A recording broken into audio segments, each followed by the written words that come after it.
নমস্কাৰ বন্ধু বান্ধৱীসকল আজি এটা গুৰুত্বপূৰ্ণ বিষয় লৈ আৰু এটা ভিডিঅ' প্ৰস্তুত কৰিছোঁ আৰু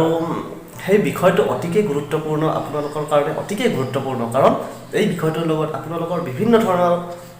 ধৰণৰ বিষয় আৰু সংযুক্ত হৈ আছে গতিকে ভিডিঅ'টো স্কিপ নকৰিব সম্পূৰ্ণকৈ চাব কিনো ভিডিঅ'টো কি এটা কথাটো হ'ল এই গুৰুত্বপূৰ্ণ বিষয়টো হৈছে আপোনাৰ পান কাৰ্ড আৰু সবৰে আছে নিশ্চয় আপোনাৰ আধাৰ কাৰ্ড এই দুটা বস্তু সংযোগ কৰিব দিছে ভাৰত চৰকাৰে এতিয়া মই কৈ আছো কিয় সংযোগ কৰিব দিছে মানে কি হৈছে আমাৰ ইণ্ডিয়াখনত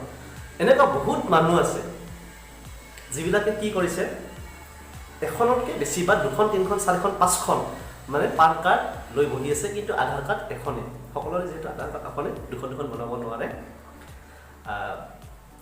এই সকল মানুহে বহু এখন পান কাৰ্ড বনাই ইউজ কৰি বেলেগ বেলেগ কামত বেলেগ বেলেগ পান কাৰ্ড ব্যৱহাৰ কৰে আৰু তাৰ ফলত ভাৰত চৰকাৰৰ কিছুমান লষ্ট হৈছে এই বিষয়ে ডিটেইলছকৈ পাব আৰু বিভিন্ন মাধ্যমত আপোনালোকে চাই ল'ব পাৰিব খালি মই কওঁ যে বিভিন্ন ধৰণৰ দুই নম্বৰী কাম এই বিভিন্ন পান কাৰ্ড ব্যৱহাৰ কৰি তেওঁলোকে কৰি আছে কিন্তু এতিয়া ভাৰত চৰকাৰে এটা পদক্ষেপ লৈছে যে যদি মানুহজনে তেওঁৰ পান কাৰ্ডখন আধাৰ কাৰ্ডৰ লগত সংযোগ কৰে তেতিয়া সেই মানুহজনৰ কি হ'ব এখন পান কাৰ্ড হ'ব এখন আধাৰ কাৰ্ড হ'ব যেহেতু আধাৰ কাৰ্ড আমি এখনতকৈ বেছিকৈ বনাব নোৱাৰোঁ সেইকাৰণে যদি দুখন সংযোগ কৰি দেই এখনেই হ'ব তেতিয়া যিসকল মানুহৰ বহুত পান কাৰ্ড আছে সেই পান কাৰ্ডবিলাক ভেলিড নোহোৱা হৈ যাব আৰু তেওঁ এখন পান কাৰ্ডে সদায় ব্যৱহাৰ কৰিব লাগিব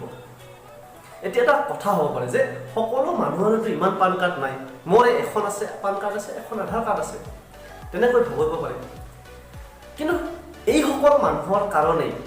যিসকলৰ পান কাৰ্ড বেছিকৈ আছে বা বেছিকৈ ব্যৱহাৰ কৰে বা বিভিন্ন কাম কৰে সেই সকল মানুহৰ কাৰণে সকলোৱে ভাৰত চৰকাৰেতো নাজানে কাৰ তাতে বেছিকৈ পান কাৰ্ড আছে কাৰ তাতে কমকৈ পান কাৰ্ড আছে সেইকাৰণে সকলোকে এই বস্তুটো কৰিব দিছে যে পান কাৰ্ডখন আৰু আধাৰ কাৰ্ডখন সংযোগ কৰিব লাগে আৰু যদি নকৰে যদি আপুনি সংযোগ নকৰে তেতিয়াহ'লে বিভিন্ন ধৰণৰ সমস্যা হ'ব কাৰণ আমি পান কাৰ্ড ব্যৱহাৰ কৰি বিভিন্ন ধৰণৰ কাম কৰোঁ যেনে আপুনি এটা একাউণ্ট খুলিব যাওক একাউণ্ট খুলিব গ'লে কি হ'ব আপোনাৰ পান কাৰ্ডখন দিব লাগিব বা বিভিন্ন কাম আছে তেনেকুৱা আৰু যদি আপুনি এই সংযোগটো নকৰে তেতিয়াহ'লে এই কামবিলাক আপোনাৰ হৈ নুঠিব আৰু নতুনকৈ পান কাৰ্ড বনাবলগীয়া হ'ব পাৰে ভাৰত চৰকাৰে ইতিমধ্যে বহুতটা সময়সীমা নিৰ্ধাৰণ কৰি দিছে প্ৰথমতে 19 আগষ্ট দিছিল 2020 তাৰপাছত 2021 31 মাৰ্চ দিলে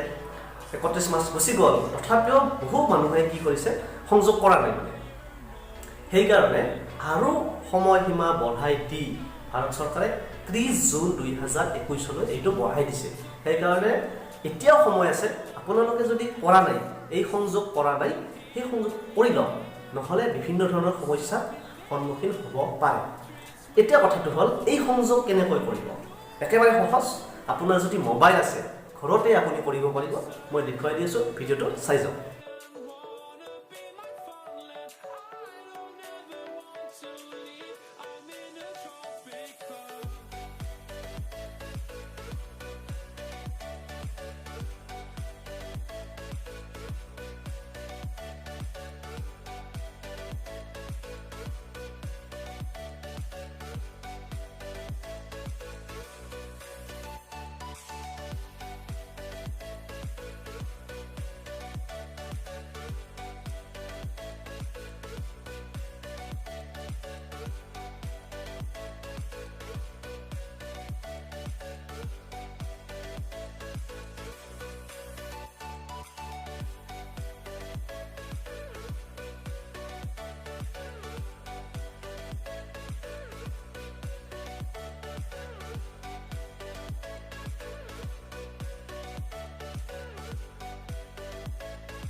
কথা মন কৰিব চাব ইয়াত কি আছে I have only year of birth in Aadhaar card যদি আপোনাৰ আধাৰ কাৰ্ডত কেৱল বছৰটোৰ কথা উল্লেখ আছে মানে কোন চনত আপুনি জন্মগ্ৰহণ কৰিছে সেইটো উল্লেখ আছে তেতিয়াহ'লে ইয়াত ক্লিক কৰিব আৰু যদি মান ডেট চববিলাক আছে ক্লিক কৰিব নালাগে তাতে তলৰটোত ক্লিক কৰিব বুজি পাইছে